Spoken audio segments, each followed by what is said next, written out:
Finally.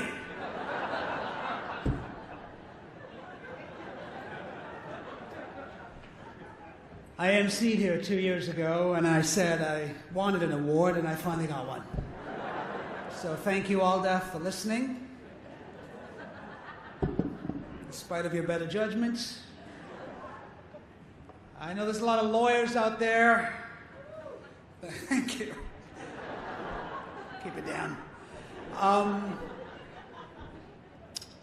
And I know there's a lot of, first of all, let me just say I am deeply honored to receive this award from All Deaf and all the amazing work that you do fighting for the civil liberties of Asian Americans and South Asian Americans and Muslim Americans. And I'm sure that you guys, while you're out there fighting for civil liberties, are also wondering, like, what about the comedians? Are they getting enough awards?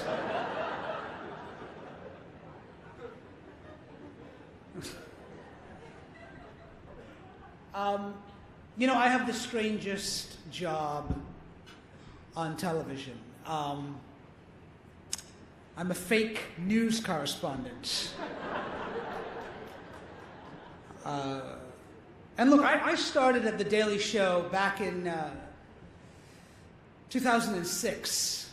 And, I was an actor who basically had been on Broadway, was doing theater and parts on TV and things, and I get this phone call one summer afternoon saying that The Daily Show is looking for a Middle Eastern guy.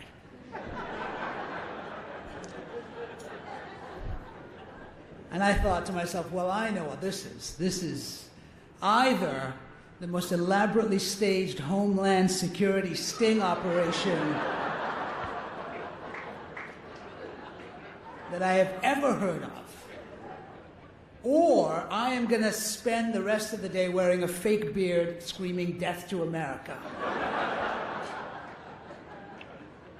or wearing a turban sitting on a carpet with my legs crossed pretending to fly. So I said to The Daily Show, go fuck yourself. And it paid off. Because they called back.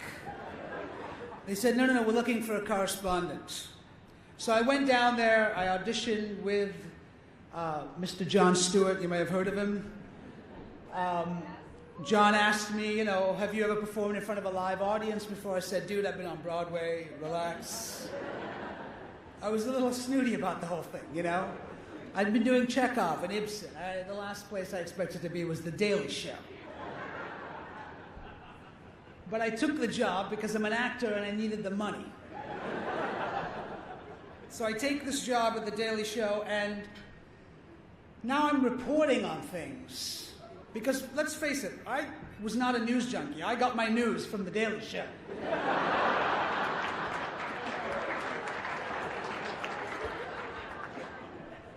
So now I'm reporting on things going on in the Middle East. And I have no idea what is going on in the Middle East. But something strange started to happen after a little while of being on The Daily Show. And I started getting recognized, mostly by Upper West Side liberal Jews.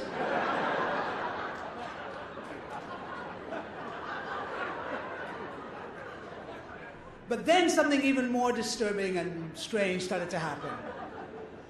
Brown people started to recognize me. South Asians, Asians, Middle Easterners, Muslims. They started to come up to me on the street and hug me and say, thank you for the work you're doing. The work you're doing through satire it has more effect than what we can do with the Islam Anti-Defamation League. They started saying things like, Assalamu alaikum, which I had to look up.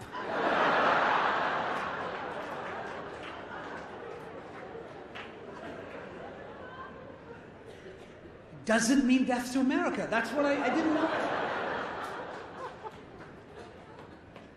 They wanted me to meet their daughters. They wanted to see if I was single. It was very disturbing. because I didn't really have much of an affiliation with the faith that I had been brought up with the Muslim American identity, you know? But as time went on, and the Daily Show started sending me out to interview people. And a lot of Islamophobes, they would sort of send me out to, and it started to change the way I saw the level of intolerance and racism and bigotry and ignorance that exists out there.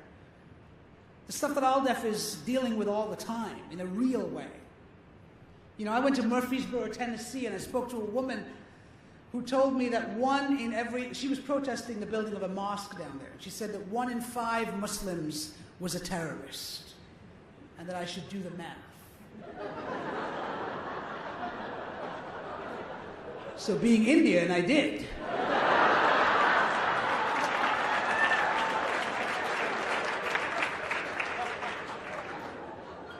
That means it's something like 500 million terrorists.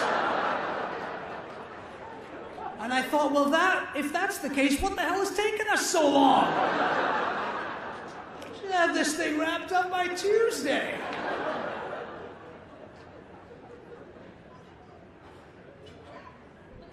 I met a guy who was upset that Marvel Comics was creating a Muslim Batman. Because he said, how can you tell if he's a good Muslim or a bad Muslim? And I said, you know, Batman is not real.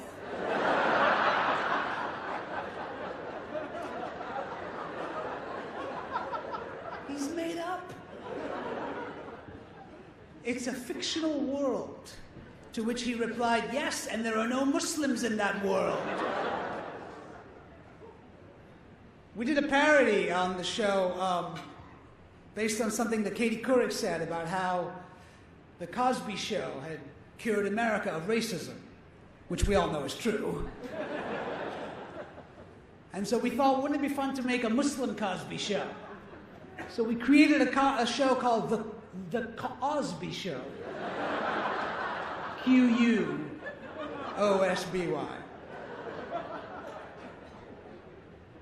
And we showed it to a panel of Americans. A lot of the same people who were protesting the mosque down in Ground Zero. And asked them if this seemed like a legitimate American family. And one gentleman said to me, no, it doesn't. I don't believe this is a real American family, a real American Muslim family. And I said, why not? He said, well, maybe they need an uncle in the basement who has a Kalashnikov and a goat. And these are real people.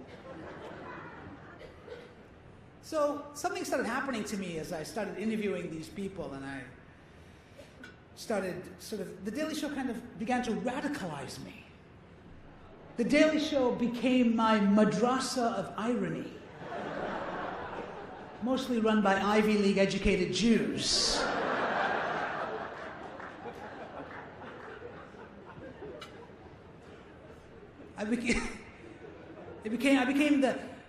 It became a jihad of satire. As I lobbed Scud missiles against ignorance and racism and bigotry from the basic cable network. It became very satisfying.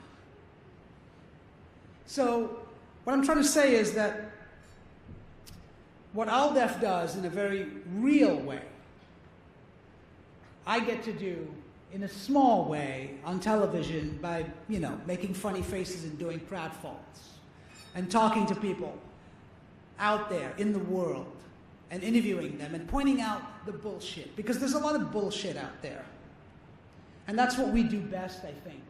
When we do what we do, is pointing out the absurdity and the bullshit and holding people accountable. In this age of social media and Twitter, things are disposable now. Everything is disposable. Our thoughts, our ideas. What people said yesterday doesn't matter, and they say something completely different tomorrow or next week. But I think sometimes what we try to do is hold people accountable, especially people in government, people who are making policy, who are making laws, holding them accountable for that. And I think that's what Aldef probably does best. And so that's why I'm incredibly honored to receive this award tonight. I'm really undeserving of it, but I feel what you guys do in a real way, I get to do on television, bringing some catharsis to people on a nightly basis. So thank you very much. I really do appreciate this. Thank you. I'm deeply honored.